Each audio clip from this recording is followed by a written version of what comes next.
ನಮ್ಗೆ ಅಂದ್ರೆ ನಮ್ದು ಜನಿವಾರ ಹಾಕಿದ್ದೇವೆ ಕಷ್ಟ. ನಮ್ಗೆಲ್ಲ ಏನೂ ಇಲ್ಲ, ನಾವು ಕಲ್ತೇ ಮುಂದೆ ಬರ್ಬೇಕು ಹೊರತು ನಮ್ಗೆ ಕಾಸ್ಟ್ ವಹಿಸಿ ಮೀಸಲಾತಿ ಇಲ್ಲ. ಮೀಸಲಾತಿ ಅದೇ ಮೀಸಲಾತಿ ಇಲ್ಲ. ಬೇರೆ ಬೇರೆ ಗೊಬ್ಬರಗಳು, ಬೇರೆ ಬೇರೆ ಸಬ್ಜೆಕ್ಟ್ಗಳು ಅಂಥದ್ರಲ್ಲಿ ಒಂದಷ್ಟು ರಿಸಲ್ಟ್ಗೆ ಓರಿಯೆಂಟೆಡ್ ಆಗಿ ಕೆಲಸ ಆಗುವಂಥದ್ದು. ನಾವು ತುಂಬ ಬಾರಿ 100% ಎಲ್ಲವನ್ನು ಕಂಟ್ರೋಲ್ ಮಾಡ್ತೇವೆ ಅನ್ನುವಂಥದ್ದು ಜಗತ್ತಲ್ಲಿ ಯಾರಿಗೂ ಹೇಳಲಿಕ್ಕೆ ಸಾಧ್ಯ ಇಲ್ಲ. ಈಗ ಸಣ್ಣದು ಫಿಂಗರ್ ಅಲ್ಲ, ಹೌದು. ಈಗ ಸಪೂರ ಫಿಂಗರ್ ಬರ್ತದೆ, ಅದ್ರಲ್ಲಿ ಒಳ್ಳೆ ಸಣ್ಣ ಸಣ್ಣ ಸಣ್ಣ ಅಡಿಕೆಲ್ಲ ಇರ್ತದೆ. ಹೌದು. ಅದಕ್ಕೆ ಬಿದ್ದ ಕೂಡ ಅದು ಮಧ್ಯಾಹ್ನದ ಹೊತ್ತಿಗೆ ಬಂದ ಬಿಸಿಯಾಗಿ ಅದು ಕೆಳಗೆ ಬಿಟ್ಟು. ಅದು ಕೂಡ ಮೀನಿನ ಮೂಲದ ಸಾವಯವ ಗೊಬ್ಬರ ಅಂದ್ರೆ ಹೇರಳವಾಗಿರುವಂತಹ ಪೋಷಕಾಂಶ, ಒಂದು ಗಿಡಕ್ಕೆ ಹೇರಳವಾಗಿರುವಂತಹ ಪೋಷಕಾಂಶ ನ್ಯಾಚುರಲ್ ಆಗಿ 13 ವಿಧದ ಪೋಷಕಾಂಶಗಳು ಆ ಗೊಬ್ಬರದಲ್ಲಿ ಇರುವುದರಿಂದ ಬಾಳಿಗೆ ಅದು ಬರೋದು ಯಾವಾಗ ಅಂದ್ರೆ ನಿಮ್ಗೆ ಆಗಸ್ಟ್ ನಂತರ ಬರ್ತದೆ ವಾಪಸ್ ಅಂತೇಳಿ. ಹಾಗೆ ಸೊಸೈಟಿಯವರು ಹೇಳಿದ್ದಾರೆ, ವಾಪಸ್ ನೀವೊಂದು ಮಳೆಗಾಲ ಬರುವ ಮೊದಲು ಒಂದ್ಸರಿ ಇವನೊಂದು ವಾಪಸ್ ಒಂದೊಂದು ಗಿಡ ಕೊಡಿ, ಅದರಲ್ಲಿ ಕೊಡಿ ಅಂತ ಹೇಳಿದ್ದಾರೆ. ಎಷ್ಟು ಬೀಳ್ತದೆ ಚಾರ್ಜ್ ಒಂದು ಗಿಡಕ್ಕೆ? ಸ್ವಲ್ಪ ಚಾರ್ಜ್ ಅಂತ ಇದೆ, ಸ್ವಲ್ಪ ಒಂದು ನಲ್ಲಿ ಉದುರುವಿಕೆ ಇದೆಲ್ಲ ದೊಡ್ಡ ದೊಡ್ಡ ಒಂದು ಕಾರಣವಾಗಿರುವಂತಹ ಕೃಷಿಕರಿಗೆ ಬಾಧೆ ತರುವಂತ ಒಂದು ರೋಗ. ಅದನ್ನು ನಿಯಂತ್ರಣ ಯಾವ ರೀತಿಯಲ್ಲಿ ನಿಯಂತ್ರಣ ಬರಬೇಕಾದ್ರೆ ನಿಯಂತ್ರಣ ಮಾಡಲಿಕ್ಕೆ ತುಂಬಾ ಕಷ್ಟವಾದಂತ ಸಂದರ್ಭದಲ್ಲಿ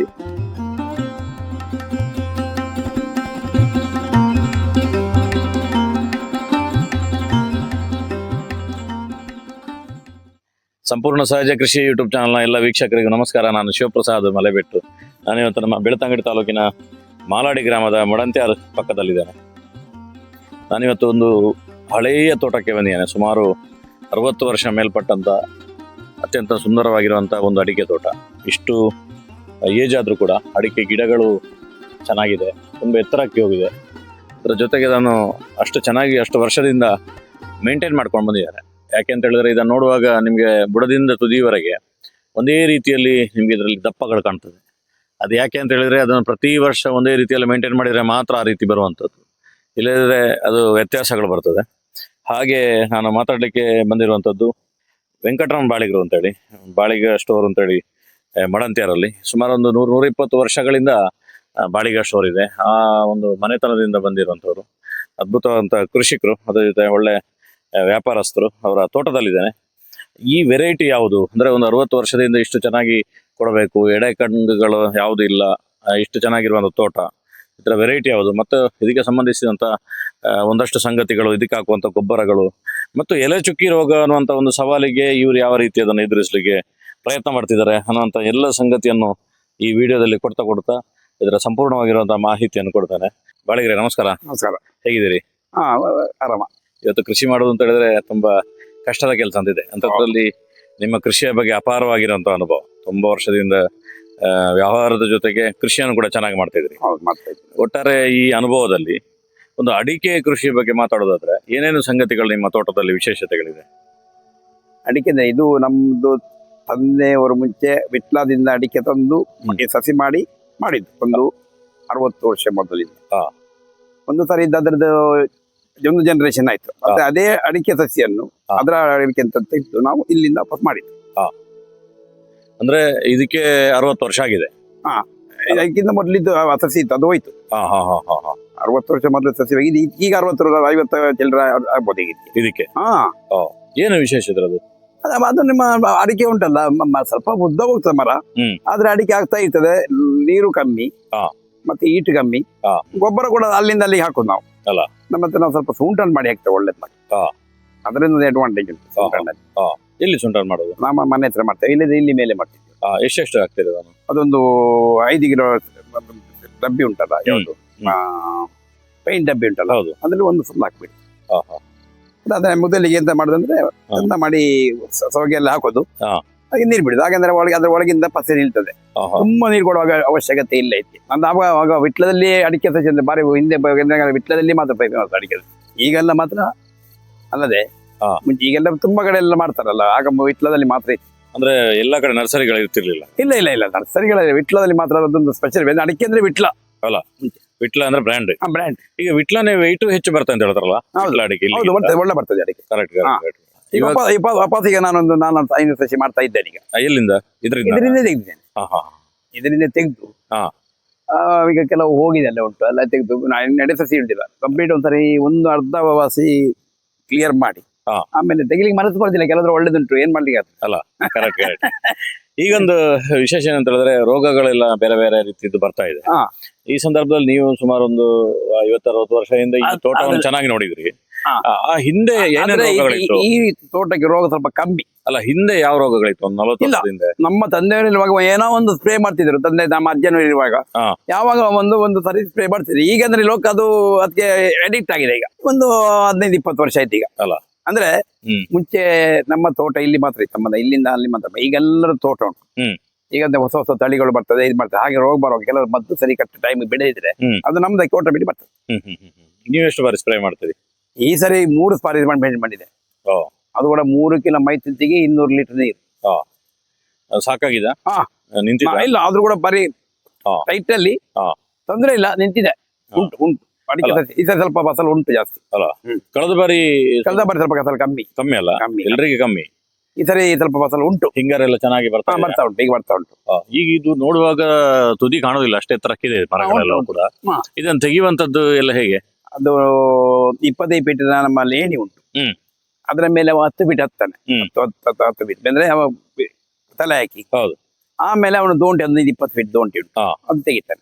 ಅವನು ಈಗ ಬರ್ತಾನವ ಅಂದ್ರೆ ನಿಮಗೆ ನೋಡ್ಬೋದಿತ್ತು, ಆದ್ರೆ ಲೇಟ್ ಆಗ್ತದೆ. ಅಲ್ಲ, ಈಗ ಮೊನ್ನೆ ಒಂದು 10-15 ದಿನ ಮಳೆ ಬಿತ್ತು, ಅಕಾಲಿಕವಾಗಿ ಮಳೆ ಬಿತ್ತು. ಒಂದ್ ಮಳೆ ಅಕಾಲಿಕ ಮಳೆ ಅದು ಒಳ್ಳೇದ? ಇಲ್ಲ, ಅದು ಬರ್ಬಾರ್ದು. ಫಿಂಗರ್ ಏನ್ ಸಮಸ್ಯೆ?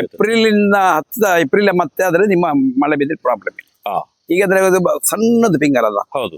ಈಗ ಸಪೂರ ಫಿಂಗರ್ ಬರ್ತದೆ, ಅದ್ರಲ್ಲಿ ಒಳ್ಳೆ ಸಣ್ಣ ಸಣ್ಣ ಅಡಿಕೆಲ್ಲ ಇರ್ತದೆ. ಹೌದು. ಅದಕ್ಕೆ ಬಿದ್ದ ಕೂಡ ಅದು ಮಧ್ಯಾಹ್ನದ ಹೊತ್ತಿಗೆ ಬಂದ್ರೆ ಬಿಸಿಯಾಗಿ ಅದು ಕೆಳಗೆ ಬಿತ್ತು. ನಲ್ಲಿ ಉದುರುವಂತ ಅದೇ ನಲ್ಲಿ ಉದುರು ಪ್ರಾಬ್ಲಮ್ ಅದೇ ಅಲ್ಲ. ಬುಡದಿಂದ ಮಾತ್ರ ನೀರು ಕೊಡ್ಬೇಕು. ಬುಡದಿಂದ ಮೇಲೆಂತ ಮಾಡ್ಲಿಕ್ಕೆ ಮೇಲೆ ಅದು ಬಂದ ಬಿಸಿ ಆಗ್ತದಲ್ಲ. ಈಗ ಮಧ್ಯಾಹ್ನ ಹೊತ್ತಿಗೆ ಒಂದು ಬಿಸಿ ಇಟ್ಕೆ ಹಾಕಿದ ಕೊಳ್ಳದು ಹೋಗ್ತದೆ ಸಸಿಗಳು. ಅದಕ್ಕೆ ಹೇಳುದು ಸಂಜೆ ನೀರಾಗಬೇಕು, ಇಲ್ಲದ್ರೆ ಬೆಳಿಗ್ಗೆ ನೀರಾಗಬೇಕು ಅಂತ ಹೇಳ್ತಾರೆ ಅಷ್ಟೇ. ಈಗ ಮಧ್ಯಾಹ್ನ ಬೆಳಿಗ್ಗೆ ಎಲ್ಲ ನೀರು ಕೊಡ್ತಾ ಇದ್ದಾರೆ. ಕರೆಂಟ್ ಪ್ರಾಬ್ಲಮ್, ವೋಲ್ಟೇಜ್ ಇಲ್ಲ. ಈಗ ಇದ್ರ ಮಧ್ಯೆ ಒಂದು ಸಾಗುವಾನಿ ಮರ ಇದೆ. ಸಾಗುವಾನಿ ಮರ ಇದಕ್ಕೆ ಎಷ್ಟು ವರ್ಷ ಆಗಿರ್ಬೋದು? ನನ್ನ ಪ್ರಕಾರ ಒಂದು 60 ವರ್ಷ ಆಗ್ಬೋದು, 60-70 ವರ್ಷ ಆಗ್ಬೋದು. 60 ವರ್ಷದ ಮೇಲೆ ಮೇಲೆ.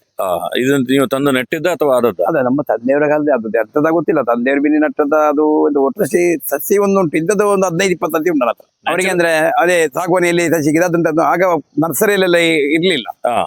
ಈಗ ಇದನ್ನ ಮಾರಾಟ ಮಾಡಿದ್ರೆ ಎಷ್ಟು ಇರ್ಬೋದು ರೇಟ್ ಇದರದು? ನಾನು ಅದಕ್ಕೆ ಹೋಗ್ಲಿಲ್ಲ. ಅಲ್ಲ, ಇಲ್ಲ ಬರ್ಬೋದು, ಒಳ್ಳೆ ರೇಟ್ ಬರ್ಬೋದು. ಅಂದ್ರೆ ಮರಕ್ಕೆಲ್ಲ ಹೇಗೆಂದ್ರೆ ಅವರಂದ್ರೆ ಆಕ್ಚುಲಿ ಸಿಗಿದ್ರೆ ಒಳ್ಳೆ ಸಿಗೋದಿದ್ರೆ 50% 40% ಒಳಗೆ ಇದ್ರೆ ನಿಮ್ಮ ಮೋಪು ಸಿಗೋದು. ಹೌದು. ಬಾಕಿ ವೇಸ್ಟ್ ಜಾಸ್ತಿ ಇರ್ತದೆ. ಇದು ಮತ್ತೆ ನಿಮ್ಮ ಮಾವಿನ ನಾನು ಮನೆ ಕಟ್ಟಿದ್ದೆ. ಮನೆ ಕಟ್ಟುವಾಗ ಇಲ್ಲಿ ದೊಡ್ಡ ಮರ ಇತ್ತು, ಹಲಸಿನ ಮರ. ದೊಡ್ಡದಂದ್ರೆ ಇದ್ದದ್ದು 3 ಜನ ಈಗ ಇಡಬೇಕಿತ್ತು. ಅದರಲ್ಲಿ ತೆಗ್ದೆ ನಾನು. ಈಗ ಅದೊಂದು ಸಸಿ ಬಂದಿದೆ ಅದರಲ್ಲಿ. ಆದ್ರೆ ನಂಗೆ ಬೇಕಾದಷ್ಟು ಮೋಪಾಯ್ತು ಮನೆಗೆ. ಆದ್ರೂ ತುಂಬಾ ವೇಸ್ಟೇಜ್ ಎಲ್ಲ ಆಯ್ತು. ತಂದು ಇಲ್ಲಿ ಏನ್ ಮಾಡ್ಲಿಕ್ಕೆ ಆಗ್ತದೆ? ತಿರುಳು ಕಡಿಮೆ ಇತ್ತ? ಇಲ್ಲ, ತಿರುಳು ಒಳ್ಳೆದುಂಟು. ಆದ್ರೆ ನಿಮ್ಮ ಇದು ಸ್ವಲ್ಪ ಸಣ್ಣ ಗೆಲ್ಲುಗಳು ಅದೆಲ್ಲ ತೆಗೆದಿದೆ. ಒಳ್ಳೆ ತಿರುಳು ಬಂದಿದೆ, ಅದನ್ನೆಲ್ಲ ಸಿಕ್ಕಿದೆ. ತುಂಬಾ ವರ್ಷ ಬಂದ ಅದು. ನನಗೆ ಆ ಮರಕ್ಕೆ 150 ವರ್ಷ ಮೇಲಾಗ್ಬೋದು ಅಂತ ಅವ್ರಿಗೆ ಗೊತ್ತುಂಟು. ಇಷ್ಟು ಸಣ್ಣ ಗುಜ್ಜೆಗಳಾಗ್ತಿದೆ, ತುಂಬಾ ಗುಜ್ಜೆ. ಎಷ್ಟು ಗುಜ್ಜೆ ಅಲ್ಲ ಇಷ್ಟ. ಅದು ಮತ್ತೆ ತನ್ನಷ್ಟಿಗೆ ಅದ್ರ ಗೆಲ್ಲೆಲ್ಲ ಅಲ್ಲಿ ಕುಂಬಾಗ್ಲಿಕ್ಕೆ ಆಯ್ತು. ಹಲಸಿನ ಮರದ್ದು ಪ್ರಾಬ್ಲಮ್ ಅಂದ್ರೆ ಈಗ ನೋಡಿ ಮೇಲೆ ಎಲ್ಲ ಮರ ಉಂಟು, ಅದ್ರ ಗೆಲ್ಲು ತನ್ನಷ್ಟಿಗೆ ಕುಂಬಾಗಿ ಹೋಗುದು. ಅಲ್ಲ, ಅದು ತುಂಬ ಒಳಗೆ ಬಂದದ್ದು ಅದ್ರ ಒಳಗೆ ಇದು ಬರ್ತದೆ, ನೀರು ಬರ್ತದೆ, ತೂತು ಬರ್ತದೆ. ಈಗ ದಕ್ಷಿಣ ಕನ್ನಡ ಜಿಲ್ಲೆಯಲ್ಲೆಲ್ಲ ಈಗ ಬಾಳಿಗ್ರ ಅಂಗಡಿ, ಪೈಗಳ ಅಂಗಡಿ, ಕಾಮತ್ರ ಅಂಗಡಿ, ಮತ್ತೆ ಈ ಒಂದಷ್ಟು ಸಾಯಿಬ್ರಗಳದ ಅಂಗಡಿ, ಇದು ಹಿಂದಿನಿಂದನೂ ಕೂಡ ಅದೊಂದು ಪದ್ಧತಿ ಪ್ರತಿ ಊರಲ್ಲಿ. ಈಗ ನಿಮ್ಮಲ್ಲಿ ಹೊಸ ಜನರೇಷನ್ ಹುಡುಗರು ಈ ಅಂಗಡಿಯನ್ನು ಕಂಟಿನ್ಯೂ ಮಾಡ್ಲಿಕ್ಕೆ ಹೆಗಲಗೊಡ್ಲಿಕ್ಕೆ ಬರ್ತಾ ಇದ್ದಾರ ಅಥವಾ? ನಮ್ಮ ಮಗ ಬಂದಿದ್ದಾನೆ, ಅವನು ಇಂಜಿನಿಯರಿಂಗ್ ಮಾಡಿ ಇದು ಮಾಡಿದ್ದಾನೆ. ಯಾವ್ದು ನಿಮ್ಮ ಎಲೆಕ್ಟ್ರಿಕಲ್ ಇಂಜಿನಿಯರ್ ಮಾಡಿದ್ದಾನೆ. ಸ್ವಲ್ಪ ಸಮಯ ಇಲ್ಲಿ ಬೇರೆ ನಿಮ್ಮ ಬೆಂಗಳೂರಿಗೆ ಹೋಗಿ ಇದ್ದಲ್ಲಾಗ್ಲಿಲ್ಲ, ಮತ್ತೆ ಇಲ್ಲಿ ಬಂದ ಇಲ್ಲಿಗೆ. MRP 4 ವರ್ಷ ಇದ್ದ, 5 ವರ್ಷ ಇದ್ದ. ಆದ್ರೆ ಅಲ್ಲಿ ನಮ್ಗೆ ಅಂತ ನಮ್ದು ಕಾಸ್ಟ್ ಸ್ವಲ್ಪ ಮೇಲೆ ಉಂಟು. ನಮ್ಗೆ ಅಂದ್ರೆ ನಮ್ದು ಜನಿವಾರ ಹಾಕಿದ್ದೇವೆ ಕಾಸ್ಟ್. ನಮ್ಗೆಲ್ಲ ಏನೂ ಇಲ್ಲ, ನಾವು ಕಲ್ತೆ ಮುಂದೆ ಬರ್ಬೇಕು ಹೊರತು ನಮ್ಗೆ ಕಾಸ್ಟ್ ವೈಸ್ ಇಲ್ಲ, ಮೀಸಲಾತಿ ಇಲ್ಲ. ಮೀಸಲಾತಿ ಇಲ್ಲ. ಹಾಗೆ ಅಲ್ಲಿ 4 ವರ್ಷ 5 ವರ್ಷ ನೋಡಿದ, ಪರ್ಮನೆಂಟ್ ಮಾಡೋ ಚಾನ್ಸಸ್ ಇಲ್ಲ. ಅಲ್ಲಿ ಬಿಟ್ಟು ಬಂದ, ನಾನು ಅಂಗಡಿ ಕೂತ್ಕೊಳ್ತೇನೆ. ಸೆಟ್ ಆಯ್ತು ಅವ್ರಿಗೆ ಅಂಗಡಿ? ಸೆಟ್ ಆಗಿದೆ. ಅಲ್ಲ, ಈಗ ನಿಮ್ಮ ಮಗ ನಿಮ್ಮ ಅಂಗಡಿಗೆ ಬಂದ್ರು, ನಮ್ದು ಮುಂಜಿಂದ ಬಂದ ಇದಲ್ಲ. ಈ ರೀತಿ ನಿಮ್ಮ ಸಮಾಜದಲ್ಲಿ ಎಲ್ಲ ಮಕ್ಕಳುಗಳಾಗಿ ನನ್ನ ದೊಡ್ಡ ಮಗ ಬಂದಿದ್ದಾನೆ, ಮಂಜುನಾಥ್ ಬಾಳಿಗೆ ಅಂತೇಳಿ. ಅವ ಅಲ್ಲಿ ಇದ್ದಾನೆ, ಇಲ್ಲಿ ನಮ್ಮ ಮುಜಿಲೆಯಲ್ಲಿ ಇದ್ದಾನೆ. ಹಾಗೆ ನನ್ನ ಇನ್ನೊಬ್ಬ ನಮ್ಮ ಸೈಡ್ ನಮ್ಮ ಅಣ್ಣ ಇಬ್ರು ಒಟ್ಟಿಗೆ ಇದ್ದೆವು 3 ವರ್ಷದಿಂದ. ಅದೇ ಕೆಳಗಿನ ತೋಟ ಮತ್ತೆ ಮೇಲೆ ಮನೆ ಉಂಟಲ್ಲ, ಅವರ ಮಗ ವಿನೋದ್ ಬಾಳಿಗೆ ಅಂತ ಅವ ಬಂದಿದ್ದಾನೆ. ಅವ ಕೂಡ ಬಂದಿದ್ದಾನೆ. ಆಕ್ಚುಲಿ ನಮ್ದು ಕೊಂಕಣಿಗಳ ವ್ಯಾಪಾರನೇ ಉದ್ಯಮ ಅಲ್ಲ. ಜಾಸ್ತಿ. ಹೌದು, ಹಾ, ಹಾ, ಹಾ. ಮುಂಚಿಂದ ಇಲ್ಲಿ ಅಂತೇಳಿಲ್ಲ, ಎಲ್ಲ ನಮ್ಮ ಕೊಂಕಣಿಗಳಂದ್ರೆ ಅಲ್ಲಿ ಇಲ್ಲೆಲ್ಲ ಅಲ್ಲ. ಈ ಊರಲ್ಲಿ ಹೇಳ್ತಾರೆ, ಎಲ್ಲ ಕಡೆ ಇರ್ಬೇಕಂತ ನೋಡಿ. ಎಲ್ಲ ಕರಗತ್ತಾಗಿದೆ. ಕುಂದಾಪುರ ಆಗ್ಲಿ, ಉಡುಪಿ ಆಗ್ಲಿ, ಮಂಗಳೂರು ಆಗ್ಲಿ, ಎಲ್ಲ ಕಡೆಯಲ್ಲೂ ನಮ್ಗೆ ವ್ಯಾಪಾರನೇ ಒಂದು ಮೂಲ ಉದ್ಯಮ ಆಯ್ತು.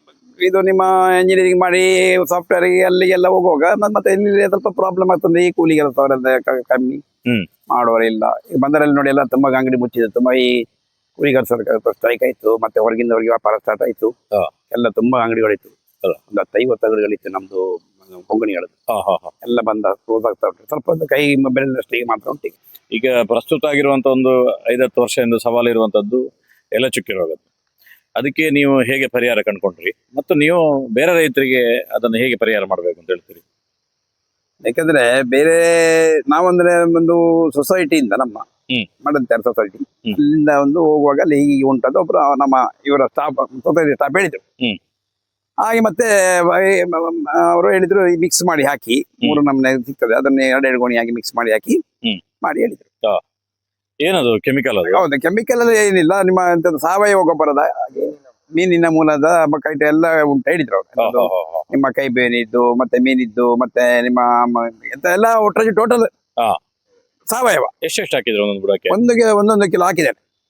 1 ಕಿಲೋ ಅದನ್ನು ಮಿಕ್ಸ್ ಮಾಡಿ ಹಾಕುದಿದ್ದೆ. ಈಗಂತ ಎಲ್ಲ ಹೊಸ ಬಂದಿದೆ, ಎಲ್ಲ ಮಿಕ್ಸಿಂಗ್ ಇದ್ದದ್ದೇ ಬಂದಿದೆ. ಹಾಗೆ 2 ಚೀಲ ಇಲ್ಲಿ ಮಿಕ್ಸ್ ಮಾಡಿ ಹಾಕಿ 1 ಕಿಲೋ ಅಂದಾಜು ಹಾಕಿದ್ದೇನೆ. ಸಣ್ಣ ಸಸಿಗಳು ಅರ್ಧ ಕಿಲೋ, ದೊಡ್ಡ ಸಸಿಗಳು 1 ಕಿಲೋ ಹಾಕಿದ್ದೇನೆ. ಅದಾದ್ಮೇಲೆ ಗಿಡದಲ್ಲಿ ಒಳ್ಳೇದು ಪಚ್ಚೆ ಬಂತು. ಈಗ ಅಲ್ಲಿ ಹಾಕಿರೋದು ಇದ್ರ ಕಡೆ ಕಾಣ್ತಿದೆಯಲ್ಲ, ಅದು ಮುಂಚಿನದಲ್ಲಿ ಸ್ವಲ್ಪ ಸೋಗೆ ಉಂಟು, ಮುಂಚಿನ ಮೇಲೆ ಸೋಗೆ ಬರ್ತಲ್ಲ, ಅದು ಈಗ ಕೆಳಗೆ ಬರ್ತಾ ಉಂಟು. ಈಗ ನೋಡಿ, ನಿಮ್ಮ ನೋಡಿದಾಗ ನೋಡಿ, ಈಗ ಪಚ್ಚೆ ಉಂಟಲ್ಲ, ಈಗ ತುದಿ ಪಚ್ಚೆ ಉಂಟು. ಹೌದು, ಸಿರಿ ಪಚ್ಚೆ ಉಂಟು. ಈ 1 ವರ್ಷ ನೋಡಿ, ಈಗ ಹಳೆಯ ಸೋಗೆ, ಇದು ಹಳೆಯ ಸೋಗೆ ನೋಡಿ. ಈಗ ಅದಕ್ಕೊಂದಷ್ಟು ನಿಯಂತ್ರಣ ಮಾಡ್ಲಿಕ್ಕೆ ಕೆಲಸ ಆಗ್ತಿದೆ. ಮಾಡಿದ್ದೇನೆ, ನೋಡ್ಬೇಕು ಅಲ್ಲ. ಆದ್ರೆ ಈಗ ನೋಡುವ ಚಂದ ಕಾಣ್ತದೆ. ಇನ್ನು ಯಾರೊಬ್ರು ಹೇಳಿದ್ರು ಕೃಷಿಕರು, ಈಗ ನಮ್ಮ ಅಂಗಡಿಯಲ್ಲಿ ಬರುವಾಗ ಹೇಳ್ತಾರಲ್ಲ, ಅದು ಬರುದು ಬಾಳೆ ಒಳ್ಳೆ ಕೆಲಸ ಇದ್ದಾವ ನಮ್ಮ ಗೌಡ್ರದ್ದು ಇದ್ದಾರೆ. ಬಾಳೆಗೆ ಅದು ಬರುದು ಯಾವಾಗ ಅಂದ್ರೆ ನಿಮ್ಗೆ ಆಗಸ್ಟ್ ನಂತರ ಬರ್ತದೆ ವಾಪಸ್ ಅಂತೇಳಿ. ಹಾಗೆ ಸೊಸೈಟಿಯವರು ಹೇಳಿದ್ದಾರೆ, ವಾಪಸ್ ನೀವೊಂದು ಮಳೆಗಾಲ ಬರುವ ಮೊದಲು ಒಂದ್ಸರಿ ವಾಪಸ್ 1 ಕಿಲೋ ಕೊಡಿ, ಅದರಲ್ಲಿ ಕೊಡಿ ಅಂತ ಹೇಳಿದ್ದಾರೆ. ಎಷ್ಟು ಬೀಳ್ತದೆ ಚಾರ್ಜ್ ಒಂದು ಗಿಡಕ್ಕೆ? ಸ್ವಲ್ಪ ಚಾರ್ಜ್ ಅಂತ ಇದೆ, ಸ್ವಲ್ಪ ಒಂದು ಎಷ್ಟು ತಂದಿದೆ ನಾನು ತಂದು ಹಾಕುದು ಮಾತ್ರ, ಲೆಕ್ಕ ನೋಡ್ಲಿಲ್ಲ. ಲೆಕ್ಕ ನೋಡಿದಂತ ಇಲ್ಲ ಅದು. ಒಳ್ಳೇದಾಯ್ತು. ಹೌದು, ಅದೇ ಇಲ್ಲಿ ಒಂದು ತರ್ಪಾಲ್ ಹಾಕಿದೆ, ಚಂದ ಮಾಡಿ ಅದಕ್ಕೆ ಮಿಕ್ಸಿಂಗ್ ಮಾಡಿದೆ, ಹಾಕಿ ಅಂತ ಹೇಳಿದೆ. ಅಷ್ಟೇ. ಅದು ಮಿಕ್ಸಿ ಮಾಡೋದ್ರೆ ಕಷ್ಟದ ವಹಿವಾಟು, ಅದೇ 3 ಜನ ಬೇಕಾಗ್ತದೆ ಅಲ್ಲ. ಈಗಾದ್ರೆ ಇದು ತಂದ್ರೆ ಒಬ್ಬನೇ ಇದ್ರೆ ಸಾಕಾಗ್ತದೆ, ಇಲ್ಲ 2 ಜನ ಇದ್ರೆ ಸಾಕಾಗ್ತದೆ. ಹೌದು. ಹಾಗೆ ಮಿಕ್ಸಿಂಗ್ ಬಂದ ನಮ್ಮ ಇವರು ಜೋಯಲ್ ನಮ್ಮ ಸೊಸೈಟಿಯ ಪ್ರೆಸಿಡೆಂಟ್ ನಮ್ಮ ಇವರು ಹೇಳ್ತಾ ಇದ್ದಾರೆ, ಅದೀಗ ಬೇರೆ ಟೈಪ್ ಬಂದಿದೆ ಅಂತ ಹೇಳಿ. ಅದು ನಮಗೆ ಸ್ವಲ್ಪ ಸುಲಭ ಆಯ್ತು ಈಗ. ಸ್ನೇಹಿತರೆ, ಕೃಷಿ ಅಂತ ಹೇಳಿದ್ರೆ ಪ್ರತಿನಿತ್ಯ ಒಂದೊಂದು ಕೆಲಸಗಳು, ಬೇರೆ ಬೇರೆ ವಿಚಾರಗಳು, ಬೇರೆ ಬೇರೆ ವಿಷಯಗಳು, ಬೇರೆ ಬೇರೆ ಗೊಬ್ಬರಗಳು, ಬೇರೆ ಬೇರೆ ಸಬ್ಜೆಕ್ಟ್ಗಳು. ಅಂಥದ್ರಲ್ಲಿ ಒಂದಷ್ಟು ರಿಸಲ್ಟ್ಗೆ ಓರಿಯೆಂಟೆಡ್ ಆಗಿ ಕೆಲಸ ಆಗುವಂಥದ್ದು. ನಾವು ತುಂಬ ಬಾರಿ 100% ಎಲ್ಲವನ್ನು ಕಂಟ್ರೋಲ್ ಮಾಡ್ತೇವೆ ಅನ್ನುವಂಥದ್ದು ಜಗತ್ತಲ್ಲಿ ಯಾರಿಗೂ ಹೇಳಲಿಕ್ಕೆ ಸಾಧ್ಯ ಇಲ್ಲ. ಆದರೆ ಆ ಕಡೆಗೆ ಒಂದಷ್ಟು ಪ್ರಯತ್ನವನ್ನು ಮಡಂತ್ಯಾರ್ ಸೊಸೈಟಿಯವರು ಮಾಡ್ತಾ ಇದ್ದಾರೆ. ಆ ಕಾರಣಕ್ಕೋಸ್ಕರ ನಮ್ಮೊಟ್ಟಿಗೆ ಅಧ್ಯಕ್ಷ ಆಗಿರುವಂತ ಜೋಯಲ್ ಮೆಂಡಮ್ಸ್ ಇದ್ದಾರೆ. ಸರ್ ನಮಸ್ತೆ. ಈಗ ನಿಮ್ಮನ್ನು ನೀವು ನಮ್ಮ ಬಾಳಿಗರನ್ನು ಪರಿಚಯ ಮಾಡಿದ್ರು ಕೂಡ ನೀವೇ, ಯಾಕಂದ್ರೆ ಬಾಳಿಗರು ನಿಮ್ದು ಒಳ್ಳೆ ಸಂಬಂಧ. ತುಂಬಾ ವರ್ಷದಿಂದ ನೀವು ತುಂಬಾ ವರ್ಷದಿಂದ ಕೃಷಿ ಮಾಡ್ತಿದ್ರಿ, ಅವರ ಕೃಷಿಯನ್ನು ನೋಡ್ತಿದ್ರಿ. ಈಗ ಅವರೊಂದು ಗೊಬ್ಬರದ ಬಗ್ಗೆ ಹೇಳಿದ್ರು, ಅದರದ್ದು ನಿಜವಾಗ್ಲೂ ಏನದು, ಹೇಗೆ ವರ್ಕ್ ಆಗುತ್ತೆ? ಇವತ್ತು ನಾವು ವೆಂಕಟರಾಮನ್ ಬಾಳಿಗ ಅಂತ ತುಂಬಾ ಹಿರಿಯರು ಮತ್ತು ಅವರು ವಂಶ ಪಾರಂಪರೆಯಾಗಿ ಕೃಷಿಯ ಪದ್ಧತಿಯನ್ನು ಅವಲಂಬಿಸಿಕೊಂಡು ಬಂದವರು. ಅದಕ್ಕಿಂತ ಹತ್ತಿರವಾಗಿ ನಮ್ಗೆ ಭಾರಿ ಆತ್ಮೀಯರು. ಯಾಕಂತ ಹೇಳಿದ್ರೆ ನಾವು ನೆರೆಕೆರೆಯವರು. ನಾನು ಚಿಕ್ಕ ಮಗು ಇದ್ದಂತ ಸಂದರ್ಭದಲ್ಲಿ ಅವರೊಟ್ಟಿಗೆ ಅವರ ಒಡನಾಟ, ಆ ಫ್ಯಾಮಿಲಿಯ ಜೊತೆ ಒಡನಾಟ ಇಟ್ಕೊಂಡಂತವ್ರು ನಾವು. ಸೊಸೈಟಿ ಇತ್ತೀಚೆಗೆ ನಾನು ಅಧ್ಯಕ್ಷನಾದ ಮೇಲೆ ನಮ್ಮ ಕುಂದಾಪುರ ಮೂಲದ ವಿಶ್ರುತ್ ಆಗ್ರೋ ಇಂಡಸ್ಟ್ರೀಸ್ ಅವರಿಂದ ಮ್ಯಾನುಫ್ಯಾಕ್ಚರಿಂಗ್ ಆಗಿರುವಂತಹ ಕರ್ನಾಟಕ ಸರ್ಕಾರದಿಂದ ಅಧಿಕೃತ ಮಾನ್ಯತೆ ಇರುವಂತಹ ಮೀನಿನ ಮೂಲದ ಸಾವಯವ ಗೊಬ್ಬರ ಒಂದು ಉಂಟಂತ ಹೇಳಿದ್ರೆ ಅದು ಏಕೈಕ ಸಾವಯವ ಗೊಬ್ಬರ. ಅದು ಕುಂದಾಪುರದಲ್ಲಿ ಮ್ಯಾನುಫ್ಯಾಕ್ಚರಿಂಗ್ ಆಗಿ ಉತ್ಪಾದನೆ ಆಗಿರುವಂತ. ಸರ್ಕಾರದಿಂದ ಅಧಿಕೃತ ಮಾನ್ಯತೆ ಇದ್ರೆ ಮಾತ್ರ ನಮ್ಗೆ ಅದು ಸೊಸೈಟಿಗಳಲ್ಲಿ ಸಹಕಾರಿ ಸಂಘಗಳಲ್ಲಿ ಇಡ್ಲಿಕ್ಕೆ ಅವಕಾಶ ಇರುವಂತದ್ದು. ಈ ಸಂದರ್ಭದಲ್ಲಿ ನಾವು ಅದು ವಿಶ್ವಾಸವನ್ನು ಇಟ್ಟು ನಾವು ನಮ್ಮ ಸೊಸೈಟಿಗೆ ಆ ಗೊಬ್ಬರವನ್ನು ಪರಿಚಯ ಮಾಡಿದಂತ ಸಂದರ್ಭದಲ್ಲಿ 1 ವರ್ಷಕ್ಕಿಂತ ಮುಂಚೆ, ಇದು 2ನೇ ವರ್ಷ. ಈ ಸಂದರ್ಭದಲ್ಲಿ ನಮ್ಮ ದೊಡ್ಡ ದೊಡ್ಡ ಕೃಷಿಕರಾದಂತಹ ಈ ಭಾಗದಲ್ಲಿ ಮಾರಕ ರೋಗ ನಮಗೆ ನಮ್ಮ ಕೃಷಿಕರಿಗೆ ಕಾಡುವಂತದ್ದು ಎಲೆಚುಕ್ಕಿ ರೋಗ ಮತ್ತು ಎಲೆಚುಕ್ಕಿ ರೋಗದ ಮುಖಾಂತರ ನಲ್ಲಿ ಉದುರುವಿಕೆ, ಇದೆಲ್ಲ ದೊಡ್ಡ ದೊಡ್ಡ ಒಂದು ಕಾರಣವಾಗಿರುವಂತಹ ಕೃಷಿಕರಿಗೆ ಬಾಧೆ ತರುವಂತ ಒಂದು ರೋಗ. ಅದನ್ನು ನಿಯಂತ್ರಣ ಯಾವ ರೀತಿಯಲ್ಲಿಯೂ ನಿಯಂತ್ರಣ ಬರಬೇಕಾದ್ರೆ ನಿಯಂತ್ರಣ ಮಾಡಲಿಕ್ಕೆ ತುಂಬಾ ಕಷ್ಟವಾದಂತ ಸಂದರ್ಭದಲ್ಲಿ ಈ ಸಾವಯವ ಗೊಬ್ಬರವನ್ನು ನಾವು ಪರಿಚಯ ಮಾಡಿದ ಸಂದರ್ಭದಲ್ಲಿ ಇಂತಹ ಕೃಷಿಕರಿಗೆ ನಾವು ಅದನ್ನು ಮನವರಿಕೆ ಮಾಡಿದಂತ ಸಂದರ್ಭದಲ್ಲಿ ಅವರು ವಿಶ್ವಾಸವಿಟ್ಟು ನಮ್ಮ ಸಹಕಾರಿ ಸಂಘದಲ್ಲಿ ವಿಶ್ವಾಸವನ್ನಿಟ್ಟು ಇವತ್ತು ಎಲ್ಲಾ ಅವರ ಗಿಡಗಳಿಗೆ ಅವರು ಗೊಬ್ಬರವನ್ನು ಹಾಕಿದ್ದಾರೆ. ಇವತ್ತು ವೆಂಕಟರಮಣ ಬಾಳಿಗರ್ ಅವರು ಹೇಳುವ ಹಾಗೆ ನಾವು ನೈಜವಾಗಿ ಇವಾಗ ಕಾಣ್ತಾ ಇದ್ದೇವೆ, ತೋಟ ಹೇಗೆ ಹಚ್ಚ ಹಸಿರಿನಿಂದ ಕೂಡ್ತಾ ಉಂಟು. ಅದೇ ರೀತಿ ಗೊಬ್ಬರ ಹಾಕುವುದಕ್ಕಿಂತ ಮುಂಚೆ ಯಾವ ರೀತಿ ಎಲೆ ಚುಕ್ಕಿ ರೋಗ ಬಾಧಕವಾಗಿತ್ತು ಮತ್ತೆ ಆ ಎಲೆಗಳು ಹೇಗೆ ಉಂಟು. ಸೊ ಇವತ್ತು ನಮ್ಗೆ ಬಾರಿ ಒಂದು ಆತ್ಮವಿಶ್ವಾಸ ಮತ್ತು ನಮಗೆ ಒಂದು ತೃಪ್ತಿ ಕೂಡ ತಂದಿದೆ ಅಂತ ಹೇಳಿದ್ರೆ ಸಹಕಾರಿ ಸಂಘದ ಮುಖಾಂತರ ಕೃಷಿಕರ ಒಂದು ಕಣ್ಣೀರು ಒರೆಸುವಂತಹ ಕೆಲಸ ಇವತ್ತು ನಮ್ಮ ಸಹಕಾರಿ ಸಂಘ ಮಾಡ್ತಾ ಉಂಟು. ಅದು ಕೂಡ ಮೀನಿನ ಮೂಲದ ಸಾವಯವ ಗೊಬ್ಬರ ಅಂದ್ರೆ ಹೇರಳವಾಗಿರುವಂತಹ ಪೋಷಕಾಂಶ, ಒಂದು ಗಿಡಕ್ಕೆ ಹೇರಳವಾಗಿರುವಂತಹ ಪೋಷಕಾಂಶ ನ್ಯಾಚುರಲ್ ಆಗಿ 13 ವಿಧದ ಪೋಷಕಾಂಶಗಳು ಆ ಗೊಬ್ಬರದಲ್ಲಿ ಇರುವುದರಿಂದ ಗೊಬ್ಬರ ಇವತ್ತು ಗುಡ್ಡಕ್ಕೆ ಅವರು ಹೇಳಿದಾಗ ದೊಡ್ಡ ಗಿಡಗಳಿಗೆ ಸರಿಸುಮಾರು 6 ವರ್ಷಕ್ಕಿಂತ ಹೆಚ್ಚು ಬೆಳೆದಿರುವಂತ ಗಿಡಗಳಿಗೆ ಒಂದು ಕೆಜಿಯಿಂದ 2 ಕೆಜಿ ತನಕ ಕೊಡಬಹುದು ಫಸಲು ಬರುವಂತ. ಚಿಕ್ಕ ಗಿಡಗಳಿಗೆ ಅರ್ಧ ಕೆಜಿ ಅಂದ್ರೆ ಒಟ್ಟಿಗೆ ಸೇರಿ 1 ಕೆಜಿ ಕೊಡುವಂತದ್ದು ಅಥವಾ ಒಟ್ಟಿಗೆ ಸೇರಿ ಅರ್ಧ ಕೆಜಿ ಕೊಟ್ಟರು ಕೂಡ ಸಾಕಾಗುತ್ತೆ. ಸೊ ಕೇವಲ ಅಡಿಕೆ ಗಿಡಗಳಿಗೆ ಮಾತ್ರವಲ್ಲ, ತರಕಾರಿ ಆಗಿರ್ಬಹುದು, ತೆಂಗು ಆಗಿರ್ಬಹುದು, ಹೂವಿನ ಗಿಡಗಳಿಗೆ ಇದೊಂದು ಅದ್ಭುತವಾಗಿರುವಂತ ಒಂದು ಗೊಬ್ಬರ ಕೂಡ. ರಾಸಾಯನಿಕ ಗೊಬ್ಬರಕ್ಕಿಂತ ಜಾಸ್ತಿ ಪ್ರಮಾಣದಲ್ಲಿ ರಿಸಲ್ಟ್ ಓರಿಯೆಂಟೆಡ್ ಆಗಿರುವಂತ ಈ ಗೊಬ್ಬರ.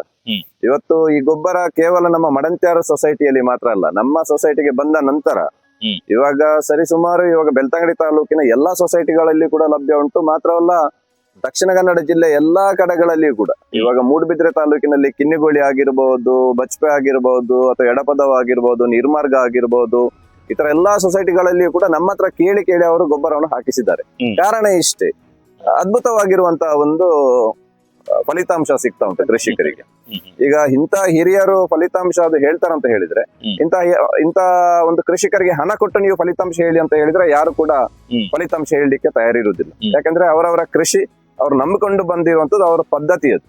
ಸೊ ಇವತ್ತು ಅವರಿಗೆ ನೈಜವಾಗಿರುವಂತಹ ಫಲಿತಾಂಶ ಬಂದದ್ರಿಂದ ಇವತ್ತು ಇಂತ ಹಿರಿಯರು ಬಹಳ ಒಂದು ಹಸನ್ಮುಖಿಯಾಗಿ ಇವತ್ತು ಇಂತ ಗೊಬ್ಬರ ಹಾಕಿ ನಮ್ಮ ತೋಟ ಚೆನ್ನಾಗಿ ಉಂಟಂತ ಹೇಳುವಲ್ಲಿ ಹೇಳಿದಾರೆ ಅಂತ ಹೇಳಿದ್ರೆ ನಮಗೂ ಒಂದು ಆತ್ಮಕ್ಕೆ ಒಂದು ಇಂತ ಸಂತೃಪ್ತಿ ಸಿಕ್ಕಿದಾಗೆ, ನಮಗೂ ಒಂದು ಸಂತೋಷ ಸಿಕ್ಕಿದಾಗೆ, ನಮ್ಮ ಸೊಸೈಟಿಗೆ ಒಂದು ಒಳ್ಳೆಯ ಕೀರ್ತಿ.